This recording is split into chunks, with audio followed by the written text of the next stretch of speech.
The smoke from the neighbors was so intense that when I had gone back to bed in the morning after having a mostly sleepless night, I dreamt that I drove my car, the one Lincoln that had been towed away to the junkyard, down a set of stairs of all things, taking a left to end up in a small room in a public space, a passing space for, say, the CTA or some other transit area. And there, lo and behold, in the corner was a man that was almost a striking image of my grandmother's step-husband, Tex. There he stood behind a counter of Panatellas and Dutch Masters, smoking a cigar, completely oblivious to me and everyone else, because, of course, that was his way. Seeing me, and I seeing him, I asked, "Do you know who Anthony Salvatore is?" And he says, "Yeah, I'm related." And that was about all I could get out of him before he got up from his stool. When he got up, I noticed that the entire display of cigars behind him and in front of him actually were a appendage of a, how would you say, something that he wore, which was very odd.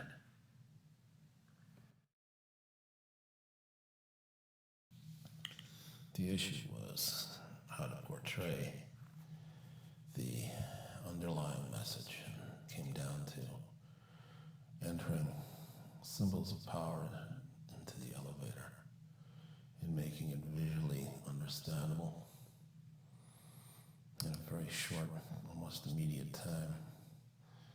And this dealt with taking a single solid tetrahedron and dividing it in such a way that the component parts would animate, telling the whole story. And went through this again and again and again and again until I had something that was workable, but no one wanted to really give it a chance. They'd already made up their minds for the simple version, or perhaps for a version that had nothing to do with me.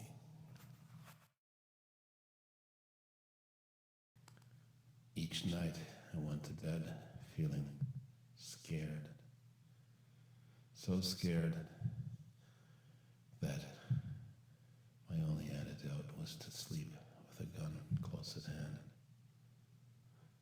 Each night wondering what would happen if someone broke in, and how little time I'd have to be able to defend myself, to the point that I realized that I wouldn't survive, that my assailant would basically overcome me.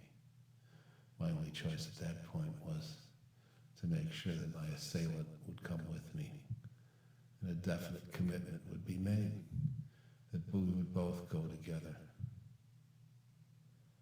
But then I found out, after listening to someone else who had really pondered very meticulously in terms of all the great ideas by other men who called themselves philosophers, that the assailant that I most feared was me. And that the gun at hand was basically my ticket out. And if I was going to go ahead and use it, really all I was going to do was use it on me.